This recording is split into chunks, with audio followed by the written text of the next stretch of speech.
North Carolina Central University. He is a member of Phi Beta Sigma fraternity and is a retired employee of Wake Tech Community College, having served as the Senior Dean of Instructional Support and Chief Campus Officer of the Western Wake Campus. He presently serves in the North Carolina House as representative for District 39, representing Northeast Wake County, and sits on several boards and committees within. I do want to just say as well, just in case you are wondering, yes, he still supports Knightdale, and we are proud to have him as our representative, being our former mayor. Over the span of his political career, Representative Robertson has received accolades for his leadership and commitment to our community. He is the recipient of the Order of the Long Leaf Pine, which, if you're not aware of that award, it is the highest civilian award for state service granted by the governor himself of North Carolina. He is definitely a leader within the community. He is a very strong leader. He serves as an inspiration to all. I can personally say he is also a mentor to many, and I'm proud to be able to call him a mentor to me, laying the groundwork and the path for so many others behind him. In his spare time, he definitely loves his family. If you want to find him, I joke constantly and say, come to Knightdale and come to the pickleball courts. You'll probably find him playing out there. That's one of his key areas. So I am honored and proud to give you and to hand over the mic to Representative James Robertson.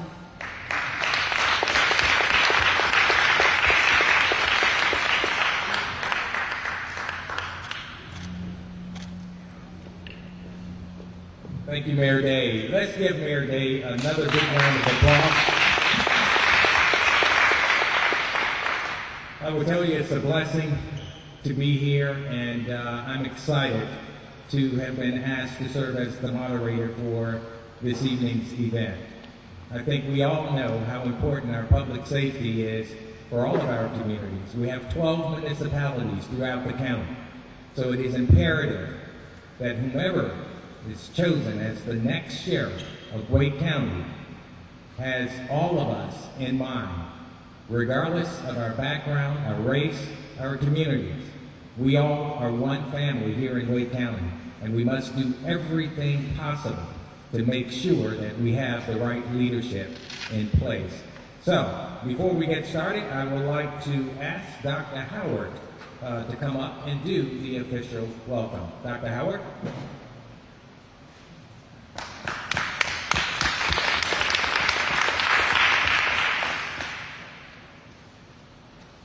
Good evening to everyone.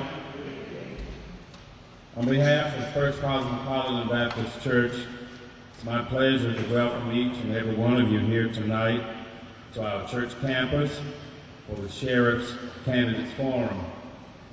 We're glad to provide this space for the candidates to present their platforms, to share in dialogue in a public setting.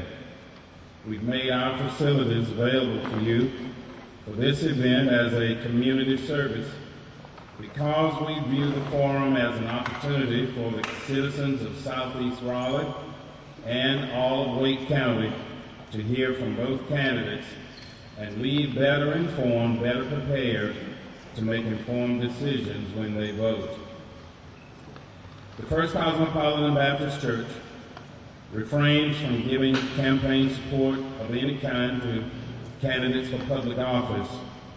The views of the North Carolina Transit Workers Association and those of the candidates are their own and should not be interpreted as those of First Cosmopolitan Baptist Church. We hope you'll enjoy your evening, and we welcome you also to join us some Sunday morning at 11 a.m. for worship. God bless you, and thank you for being here this evening. At this time, Deacon Gene McCabe will come and lead us in prayer.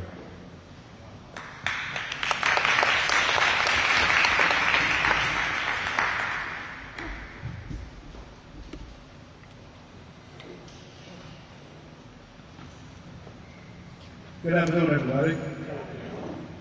Let us pray. Dear God, we're grateful that you have given us this opportunity to come together to discuss our concerns of our community. We pray that you will be with the candidates and that whoever is chosen as our leader be given the wisdom and the vision to lead us according to your will. Let us ask that you continue to watch over us and keep us safe. We ask that you remind us to treat each other as our brothers and sisters, and that we all are neighbors. We ask that you bless this forum and let it be whatever you deem it to be. In Jesus' name we pray. Amen. Amen.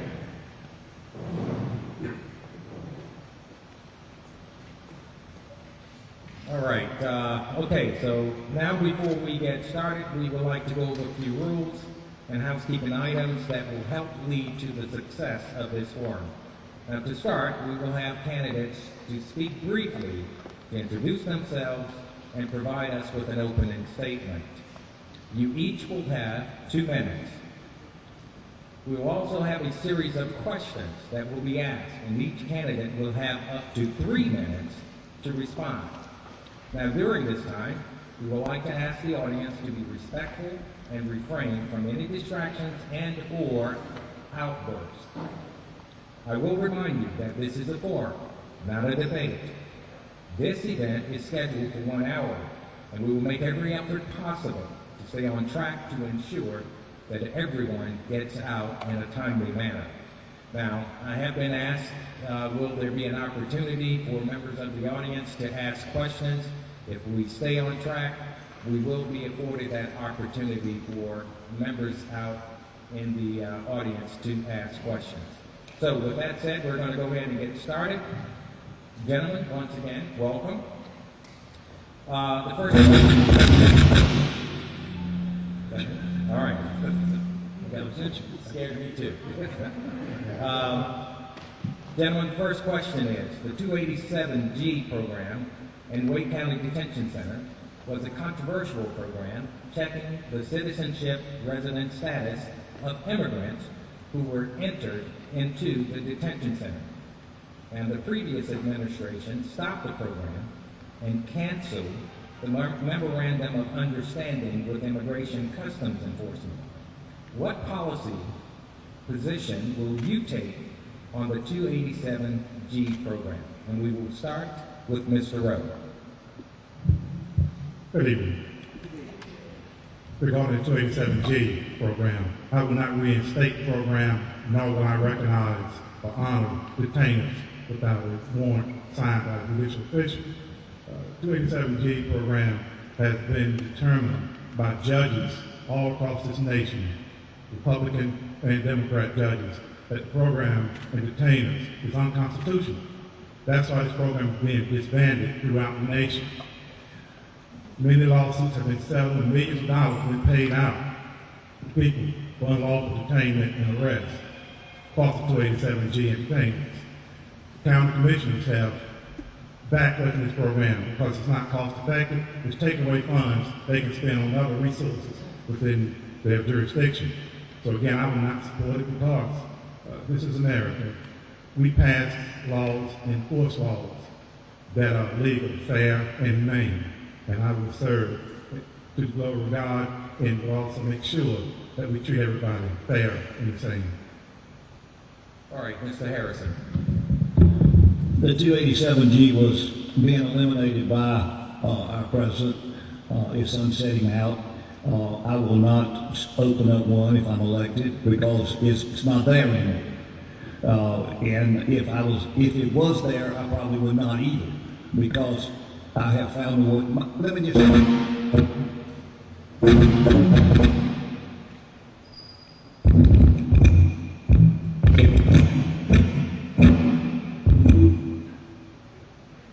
Now we're ready. The 287G program was brought in by me. I'll admit that. The 287G program was because I was letting, or I felt like I was letting people back out on the street that were wanted, and I was. I did not have a way of finding out who was getting out of jail, who they were, because of the ID problem that we were having throughout this county and throughout this country. Right after 9/11, as you know, everything went into turmoil. And so I knew at the time that there were people we were letting out of jail that was wanted for different crimes that we couldn't find. So I talked to every senator, everybody that I could, House member, Price, Dole, right on down the line, could not get any help because of the problems that was going on. So that's how we come up with the 287G, to make sure we were not letting the criminal back out on the street. Now we have CCBI, City County Bureau of Identification. It checks everybody that comes in our jail.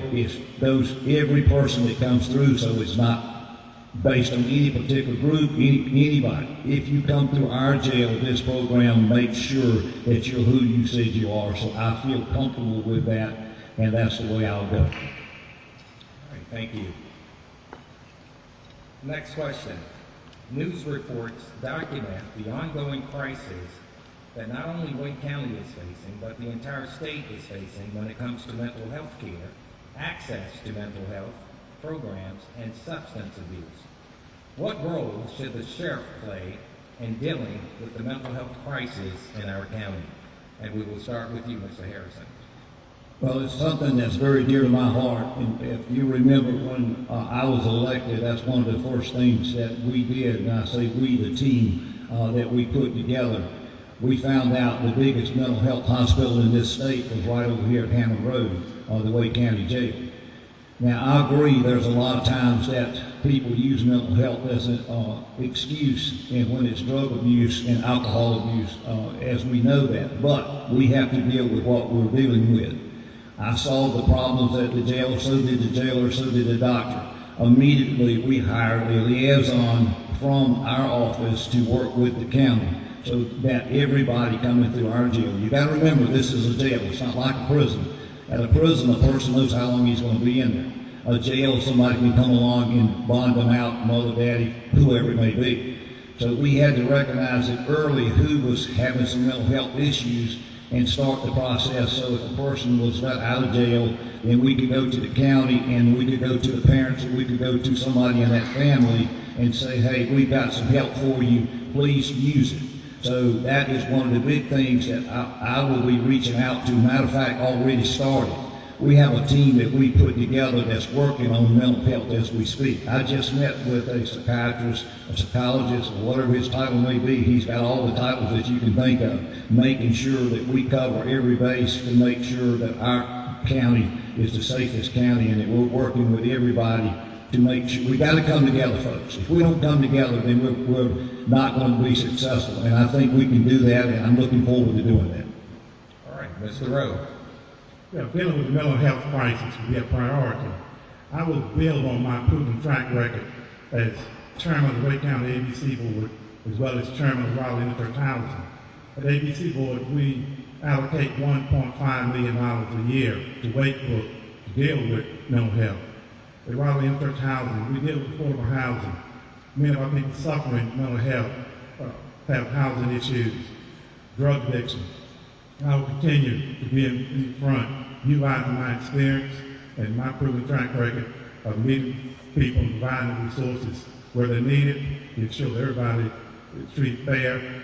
The sheriff together policy with the community engagement team, where we have trained and certified deputies, as well as partners with Health and Human Services, to ensure that we have psychologists and therapists, counselors going to calls that do not escalate to criminal activity, but it's a crisis issue that needs to be de-escalated, where resources need to be provided. We will address that. We will be successful because there's a proven track record of how to do it, and I will capitalize on that by training and hiring people and designating them to work to that good. Thank you.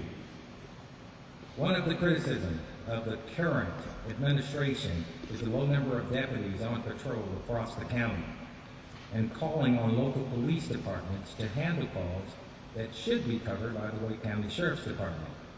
Do you agree with the premise that there are valid concerns about the number of deputies and patrol across the county?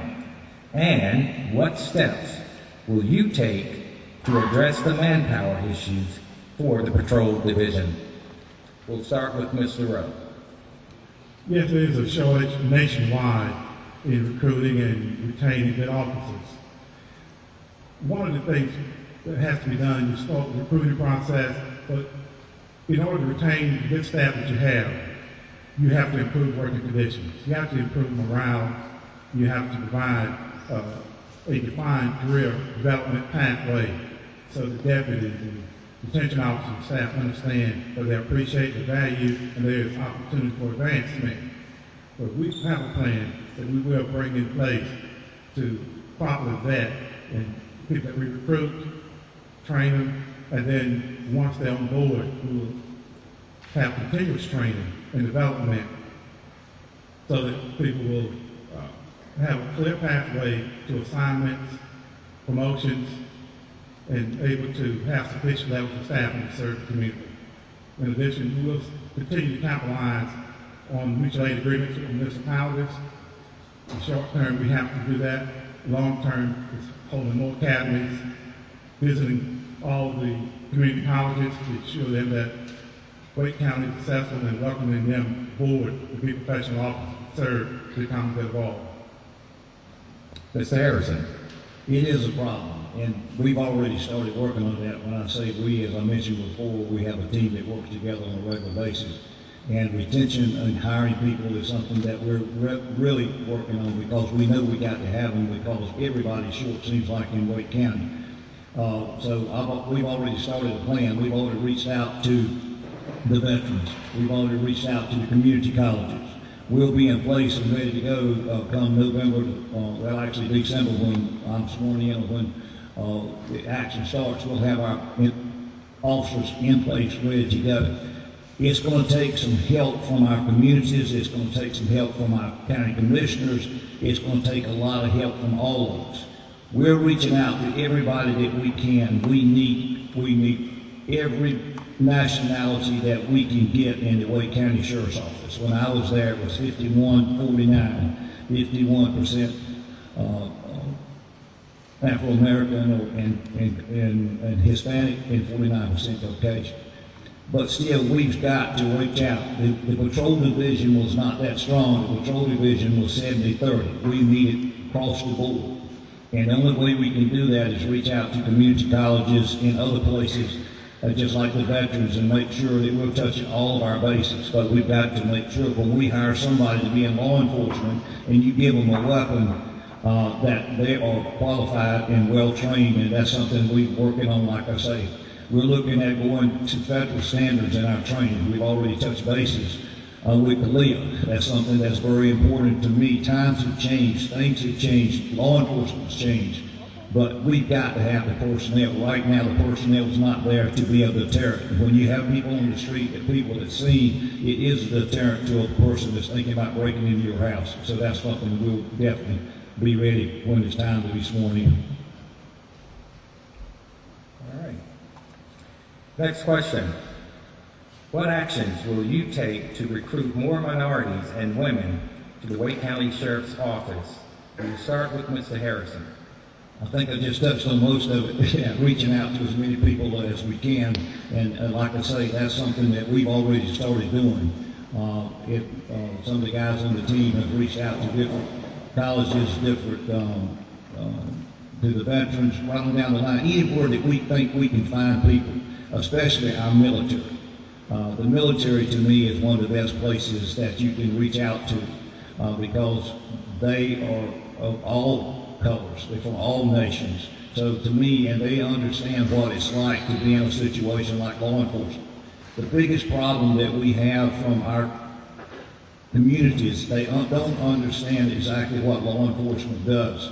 So that's something that we try to reach out to neighborhoods and make sure they understand. But it's reaching out and working together with CEOs, with the churches, you name it. That's what we've got to do. Just like this group tonight, you may know some people that's willing to go to work with the Wake County Sheriff's Office if it's the right sheriff's there.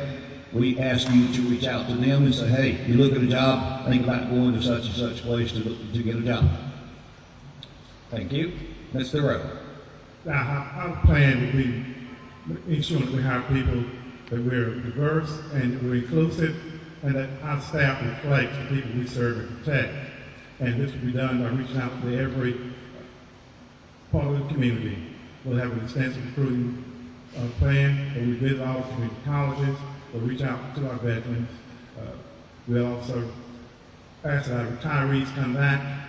We'll reach out to the retirees from other departments throughout Wake County, and we'll ensure that we've got people on board that are culturally trained and aware of the people that you serve, so that we not only just reflect people that we serve, that we're able to engage and provide services. We assure the public that they'll be treated fair and that we understand their needs and we provide the resources to ensure that they're safe and have opportunities to create successful outcomes. Thank you.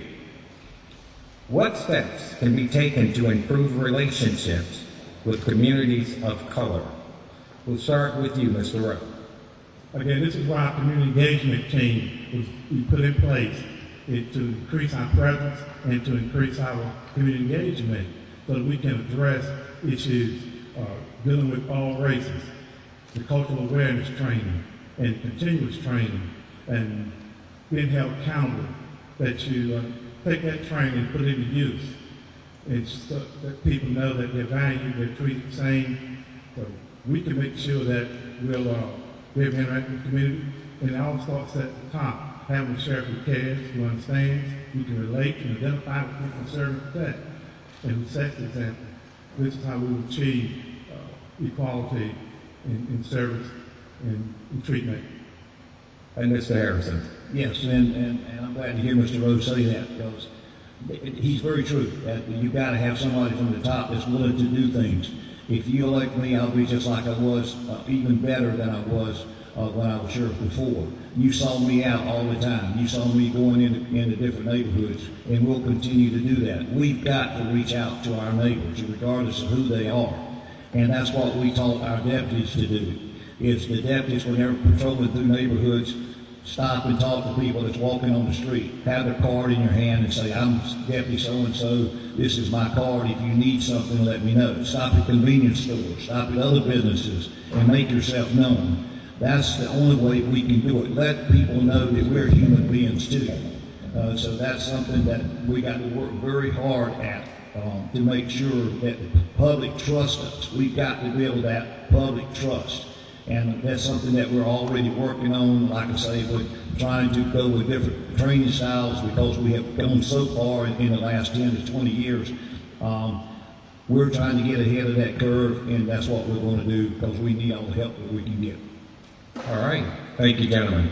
All right. So it seems like we have quite a bit of time left, so we can take some questions from our guests. And so I remind you, when you ask the questions, gentlemen, you have 3 minutes to answer the questions.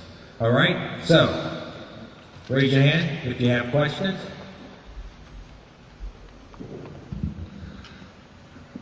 Hello, you guys know who I am. So, my name is David Salazar. I'm a member of the Latino community here, living in Wake County since '86. I'm a small business owner. I'm also involved in activism with my community. My question is, we're going to have some kind of department or direct line for the Latino community to be able to report crimes directly. Now, I think we had it, but then the number was disconnected somehow, and we don't have anything right now. But my question is, are we going to have some kind of direct number for the Latino community to report crimes or to be engaged with a Latino sheriff within the department that can communicate with us, with my community? Well, the answer is yes. I will appoint a Latino liaison to work directly with the community, and we'll have numbers you can call non-emergency as well as emergency numbers, so that everybody's treated fair and equal. In addition, to build that relationship, to build that public trust, I will be engaged in the community. The deputies, the detention officers, cleaning staff will be engaged We will attend events in the community. We will actually host events in the community, and we'll have a presence to assure you that we're there to serve the common good. And the answer is yes. It's like it was. You got to reach out to everybody. Before, as you remember, we had cards, we had other information printed for the Latino community. We need to improve on that. We need to do better. We need to have people that's working in the Latino community just like anywhere else. And that's something that we're striving to get better at. We learned a lot the last time, but we've got a lot of improvement to do, especially with the way technology is now. There's so many ways that technology can help us, and that's things that we're looking as we speak. How can we get the message to you quicker? How can we get the information back from you as to what you're looking for us to do and some things that will help you in your community? But we've got to have that working relationship on both sides. Okay, I think we have a gentleman here. Oh, we have someone back here. We will get with you in a minute. Good evening. Particularly in 2018, Mr. Harrison, during your tenure, a guy by the name of Kyron Hinton was viciously beaten by multiple agencies, specifically Wake County Sheriff's Department deputy at the time, Cameron Broadwell, released a canine dog on Kyron Hinton, in which you adamantly defended. Mr. Broadwell was later found guilty and pled guilty to a particular charge and was fired. A month later, a 17-year-old teenager was bitten viciously by a canine dog, particularly under your tenure as well, in which you adamantly defended the releasing of this canine dog. And so my question is, particularly if you are reelected, will this same Jim Crow era style of policing be continued when it comes to releasing of canine dogs on individuals, or would this policy change, particularly under your tenure? And also to you, Mr. Rowe, what would be your canine releasing policy on suspects? We'll have a canine policy. That's what I say. We're trying to work through a national use of canine policies along with everything else, chases and everything else. You can agree with me or not agree with me on some things. There comes a time when you have to, okay, do I send a 22-year-old or 21-year-old in to do something? Do I send a canine in to do something? It's not an easy job to be at the top and make those decisions, and you have to make those decisions in a split second.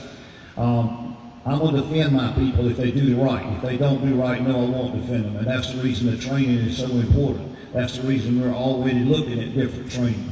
Am I going to make mistakes? Absolutely.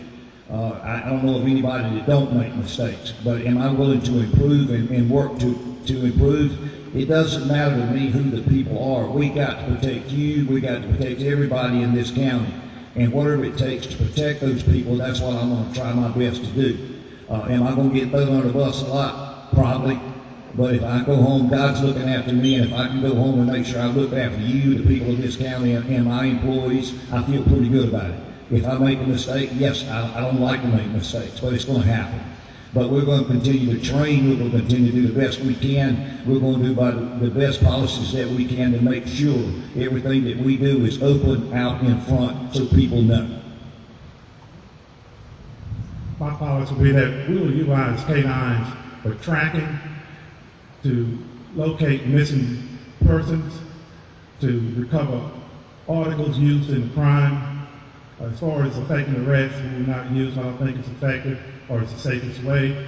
I've served units to execute high-risk arrests, and one of the things you have on your side is time. If you approach the situation, sometimes it develops real quick, but if you use the old analogy of distance, angle, and solid object, it gives you time to articulate what's going on, to assess it, and utilize time, try to de-escalate instead of rushing in. So that'll be our approach. We treat everybody the same. Our goal is not to harm people, but to help people. We have to make sure the officers are safe, so we will equip them with the tools to get the job done. But every time we execute a job, we're going to do it in a humane way, a legal way, and means to try not to result in injury or death.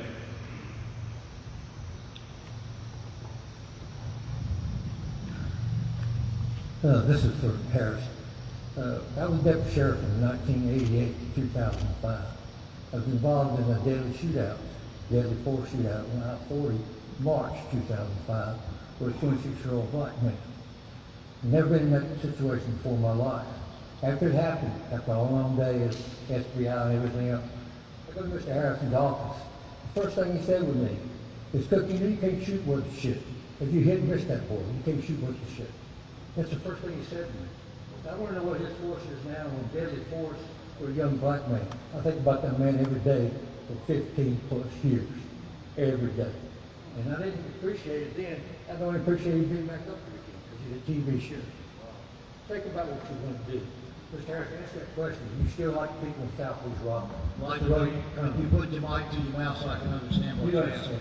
I couldn't understand what you said. All right, ladies and gentlemen, let me remind you, we're going to be respectful throughout this forum. So,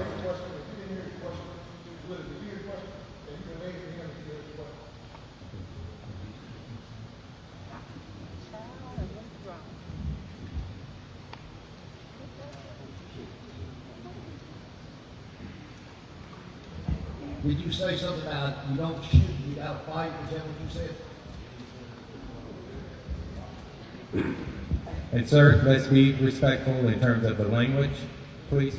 Yes, sir. If you have another deadly incident, deadly force incident, what would you say to the officer that was involved into the shooting? If we have to make a deadly force instance, the first thing I say, be careful and do the best that you can. Go with your training. Keep trying to save a life and try to save your own life and go home after this. You know, if you've been in law enforcement as long as you have and evidently you got something against me and I really don't care, we're going to make sure we look after the people that's in that house, in my deputies or my police officers that I'm looking over. It's not about me. It's about the people that we've got to serve and protect, and I'll stay to that till I die.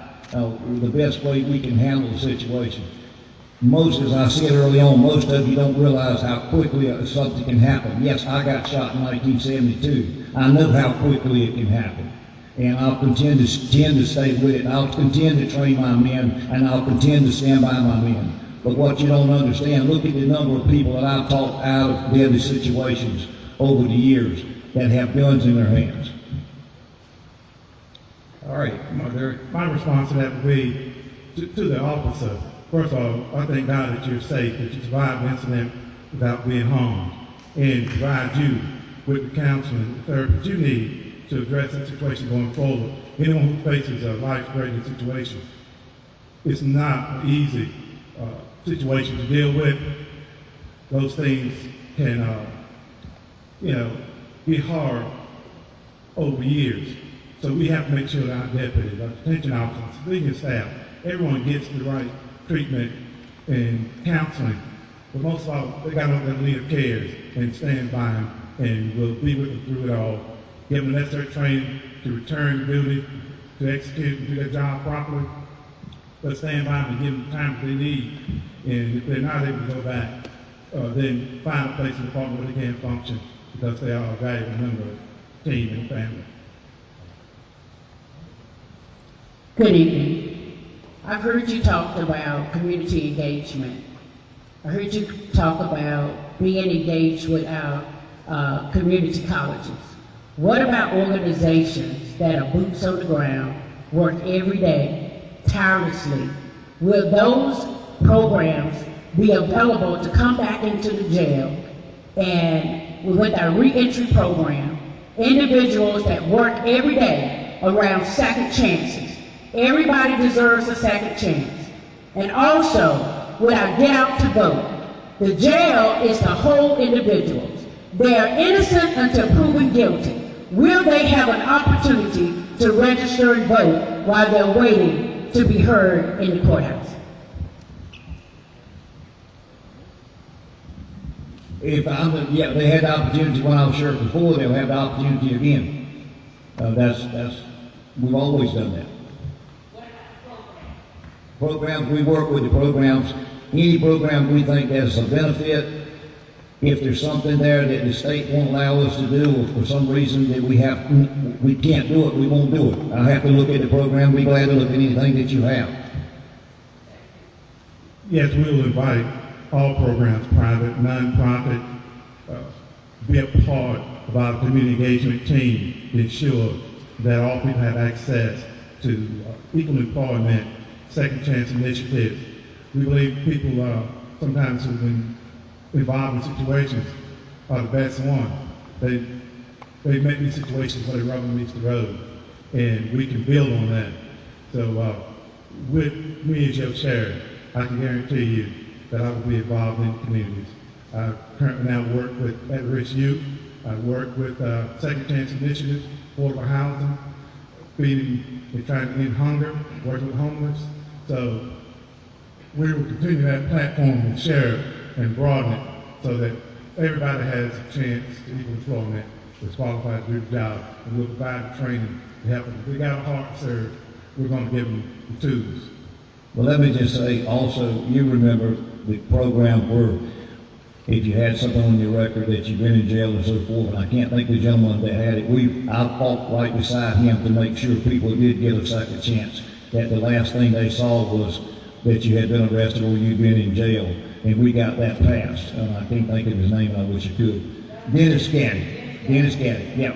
And so, yes ma'am, I'm all for it. Everybody makes mistakes, and my family, just like anybody else, we make mistakes. So I'm all for it too, and I wish I didn't have that many people in the jail. So anything that we can do to get them out of the jail to work and get back out on their own, it tickles me to death.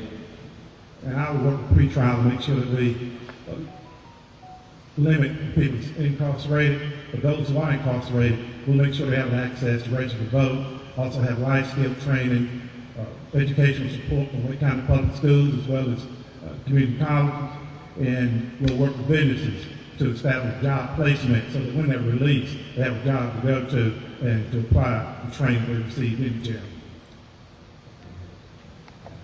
Good evening. Right before the pandemic, during the 2018-2019 school year, 28.5% of all juvenile delinquency complaints in Wake County were school-related, and Black students only represent 22% of Wake County school students enrolled, but were 73% of school-related delinquency complaints. Most referrals were by school resource officers during this period, and most of those referrals were not to diversion programs, but were to juvenile and criminal court, resulting in hundreds of students having criminal records. When you are sheriff, what will you do to disrupt the school-to-prison pipeline and ensure that Black and brown students can have a safe educational process that does not result in them entering into the prison pipeline? Thank you for your question. As a former PTA president, a volunteer and mentor in the school system, I understand the importance of engagement and involvement and modeling the proper example. When it comes to SROs, I believe in building a consensus approach. I will talk to all the stakeholders. That means the school board, the administration, the staff, the students, and the parents. And let's come up with the best solution. Is it an SRO or not? Right now, if we look at the threats that are going on in our school system, the threats come from outside, not within. So we need security. We need our schools to be locked. We need to have controlled access. We need to have cameras that monitor all movement. We need to make sure our playgrounds are safe. And we need to post security, whether it's a deputy, police officer, or private security that's armed at the front door, and have one patrolling the parking lot so they can meet that threat before it enters the school. I support more counselors and therapists within the school. As a mentor, I saw the need our children needed, and we need people they can identify with, they can relate to, people that look like them, that's going to work with them and give them that support rather than being fearful of arrest. I think if you look at the statistics, they show that most of the situations that happen are more behavior issues and not criminal. And so they don't need to be arrested or carted off in the juvenile system to make challenges that retard from their life. So I'm going to work with all stakeholders. We're going to create those opportunities for successful outcomes. We're going to keep the schools safe, and everyone will have input, and I think we'll all benefit. Your school system and your SROs has got to work together, and as I've said many times, you've got 12 people looking after the Wake County school system. To me, that's too many leaders You got 12 CEOs. It's just like if you had 12 chiefs running Raleigh. But like it is, the way it is, we've all got to work together. The school administrators need to do their job. There's some people in here that are like me. They did not have school resource officers. The teachers and the principals did their jobs. We didn't have any problem back then. We knew if we did wrong what was going to happen, and Mother and Daddy would step in the afternoon. The way I look at it, in working with the school system, we got an MOU that we work together with, and we, like Mr. Rose says, we got to have people that's visible, people that's going on, people that knows what's happening. We've got to stop the thing before it happens. Yes, we'll all come to the scene once something happens. My goal is to stop things before it happens, and the only way we can do that is working together.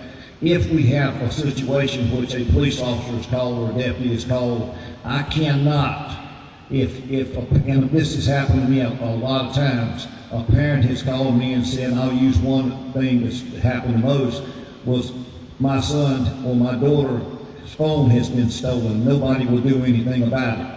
Okay, so if it's turned over to me, then I've got to investigate it. And once I investigate it, I treat it like any other crime. Just because it's in a school, I can't just ignore it. They take it to the district attorney's office. The district attorney says either we try it or we don't try it. How can we stop that being a pipeline to prison thing? Easy. The judge tries it. If he finds the person guilty, all he's got to do is look at mom and dad and the person that stole the phone, if that's what it was, and say, little Johnny, you graduate from high school, you hand me your diploma, this will come off on your record. We've all got to work together, but we cannot ignore laws being violated in our schools. All right, thank you. I think we have time for one more question. Good evening. I worked in the jail 20 years ago, and during that time, we had a high school, and I was just wondering, what do you all think about having a high school again? People were able to get their high school diplomas, GEDs, and they also had PD and HVAC. We had 14 programs during that time. This helped with recidivism. It helped with the morale of the detention officers, and it also helped with the morale of the inmates there. And I would like to ask you both, what do you propose for doing with getting those programs back? We also partnered with Wake Tech, with teachers that helped get those programs in place. We also did English as a language. We had 14 programs in place. So I would just like to know what you all propose to do to get those programs back in place. And it was named the John H. Baker Junior High School. And it was a plus. And made national news. It was the only jail in the country. I think it's a great idea. COVID is what kicked our butts, as you know. When Wake Tech had to pull out, it left us with a lot of empty spots to do. My thing is, if you keep those students busy, that helps them, plus it gives them that opportunity to get that diploma and graduate just like everybody else does. I'm all in favor of it. But you got to remember that we are a jail. There's some things that we can't do, but what you're saying, yes, ma'am. I think it should come back, and I think that it will come back at some point in time if Wake Tech can ever help us or whoever has the opportunity to build it. And, we can always reach out to somebody else, but I think it's a great idea. Anybody in there that needs their education, if they're going to be in jail, I'm all for that. It's a tremendous asset. Yes, I agree. The program that Sheriff John Baker established, John H. Baker Charlotte High School, was an excellent program. I've met numerous people in the community who benefit from the program. At one time as an inmate, and it did give them a sense of value in that they weren't in a dead-end world. They had a chance to excel. So my approach is that we're going to bring educational opportunities to the jail. We're going to look at the best process, whether that's the Wake County Public Schools sitting staff in, Wake Tech sitting staff in, so it's age appropriate. But again, we're going to teach those life skills. We're going to teach job skills. And we will also work with companies that will, for job placement, because you can receive all the training in the world. But if you don't have a job to go to, then you feel like you have to resort back to crime as a means of survival, acceptance, or control. So we're going to have a complete program that works with all inmates and a follow-up program to see how they're doing once they are released, and have a reunion and have them come back and speak to current inmates to encourage them that this is a pathway to being successful, being productive, that you do not have to resort to crime as a means of survival, a means of control, or a means of acceptance. So yes, we're going to make sure that people are educated, properly treated, and we're going to have that, extend the same program to our staff, make sure they have educational support and opportunities. But it's all about developing people to be a better person to better serve. All right, thank you, gentlemen. I would like to apologize to the audience and to the candidates. I omitted allowing you to have an open statement. And so what I'm asking you to do is to blend in your open statement with your closing statement. So at this time, we have the opening/closing statement. Mr. Rowe. Again, good evening. Thank you to Pastor Howard and the First Harvard Public Church family for offering your facilities. Thank you to the organization and the host of tonight's forum. Thank you all for attending. Thank you, Mr. Harrison, for offering yourself to serve. And Mr. Moderator and Mayor Day, thank you so much. Also, I am Willie Rowe, Canton Wake County Sheriff, and I'm running for sheriff because your safety matters, because you matter, your family matters, and everyone deserves equal protection, equal opportunity, and equal access to greater quality of life. I'm running for sheriff because we need a sheriff who cares, a sheriff who understands, a sheriff who can relate and identify with the people who serve.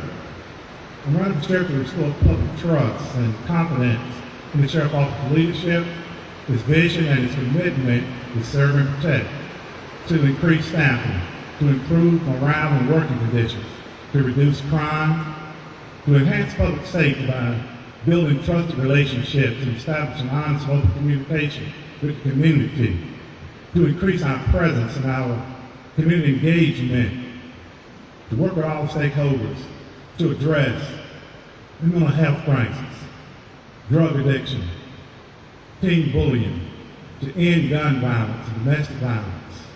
We're going to work together to treat everybody the same. I'm running for sheriff because we need a sheriff who has the experience and a proven track record of working with everybody, going through the community, listening and learning, valuing your input, and giving your platform. So I ask for your support, I ask for your prayers and your vote.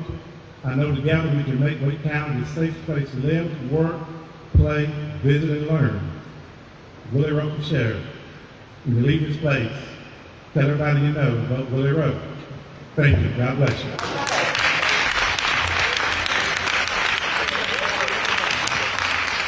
Thank you, Mr. Rowe, and we feel the same. Let's give everybody that had a part of this, because this is not easy to put one of these things on. Everybody that had a hand in doing this, give them a round of applause, please. And I'm Donnie Harrison. I'm running for Wake County Sheriff. I've been in this business for over 50 years.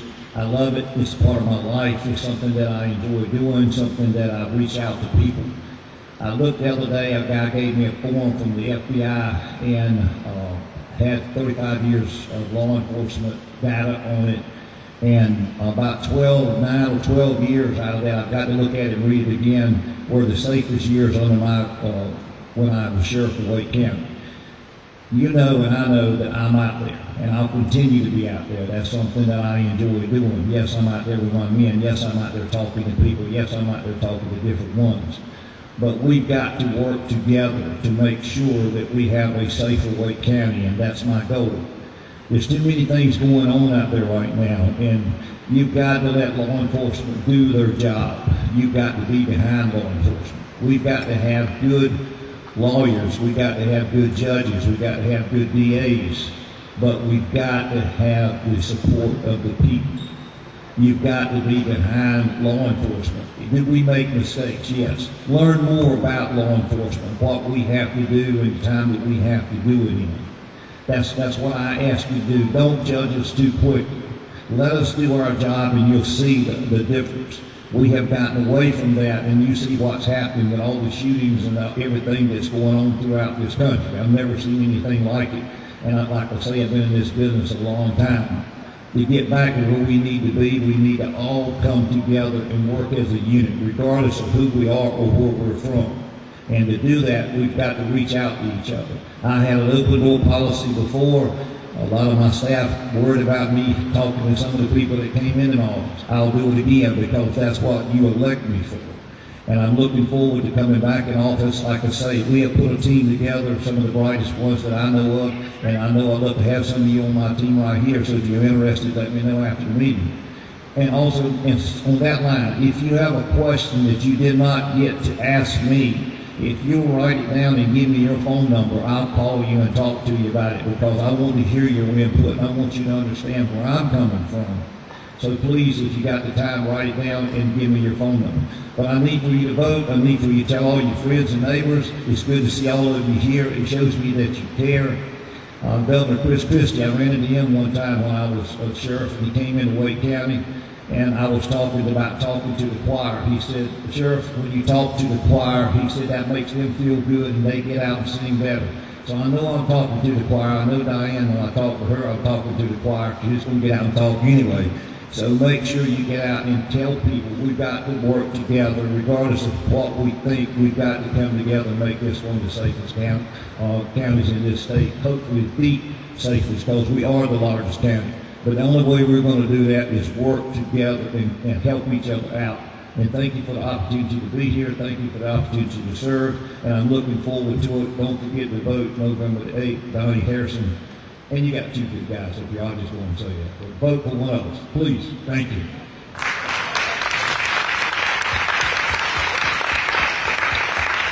Thank you, gentlemen.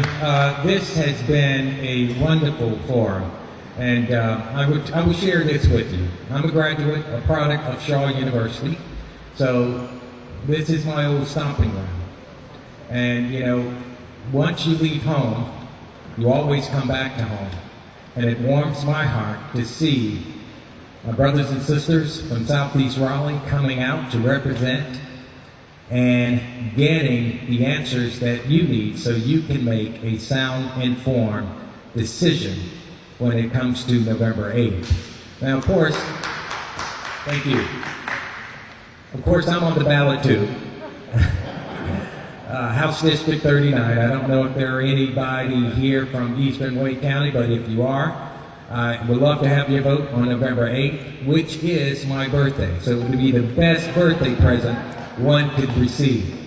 But again, you all have been wonderful. You've asked some engaging questions, and this is what community is all about. So give yourselves a big round of applause. And I think if there was a vote for best dress tonight, I think you probably would get it too. All right, there's one other person that we would like to thank before we close. Zell Lucas, who has provided the audio, and Zell has always been a part of Wake County community, and he cares about this community as a whole. This is just an example of how much he cares about this community. So Zell, thank you for your commitment to community, and thank you for offering your services. So at this time, I would like to bring up Dwight Spencer. I want to say, first of all, thank you to Willie, thank you to Donnie, thank you for being a part of this forum. And I do want to make this very clear that the North Carolina Transit Workers Association, we are a political action committee as a PAC committee, and that's who sponsored this. We are certified with the State Board of Election. So we do, and we will have political endorsement power. We will put our endorsement slate out in about 2 weeks, and you will know who this association has endorsed. But I do want to thank all of you for coming out. But I have one more important meeting that you need to come to. I have had the opportunity to work with the Raleigh the Chamber of Commerce. It's been a very rewarding opportunity, and as you know, there will be 3 bonds on your election ballot come November. Early voting is October the what? 20, right. October the 20th, it goes through, I think, about 13 days, and then November the 8th. But you will have 3 bonds on that ballot. You will have the opportunity to vote yes or no. And these are very important bonds, and you need to come to one of the two community dialogues that will be held. The first one will be held this coming Wednesday at 7 o'clock at Tarboro Road Community Center. At 7 o'clock. There will be Mitch Silver, who used to be the planner for the city of Raleigh. He will be there to answer any questions about the parks bonds. You all need to ask questions about that one. And then we have someone from the school system who will talk about the educational bond, and someone from Wake Tech that will talk about the Wake Tech bond. But these are very important bonds that you need to be voting on, and not just go in there and vote because somebody told you to vote on them. You need to research and find out. And I can tell you this, Biltmore Hill Center is $275 million on this bond. Biltmore Hill Center will benefit from this bond, the parks bond. Tarboro Road will benefit from this bond. John Chambers Center will benefit from this bond. Dr. Dix Park and Method Park. And I think there's some more. We have Councilman Branch in the back, but he can't talk about this. But but those are the parks that's going to be benefiting. And there are many more that can benefit from it. So please come out this coming Wednesday if you can at 7 o'clock p.m. Get the answers to the questions you may have, okay? And on September the 28th, we'll be at Chambers Center at the same time from 7 p.m. to 8 p.m. So again, I'm done. Thank you so much, Representative Robertson, and he's going to bring up a powerful preacher who's going to do a unity prayer for these 2 individuals, okay? Reverend Robertson, thank you so much for taking the time to do this. He looks like a bishop, though. Before we bring up the next speaker, for elected officials here, we would like for them to be recognized. I see Councilman Branch. Would you raise your hands to be recognized? And are there any others? Is that Councilman Forte? Right. Let's give them all a big round of applause. All right, ladies and gentlemen, this has been a wonderful evening. Thank you all so much for coming out. And at this time, I was getting ready to introduce him. Oh, yes, Don Miles. He's running for County Commissioner. Thank you. All right, ladies and gentlemen, at this time, we're going to bring up the Reverend Paul Anderson. Let's give him a big round of applause.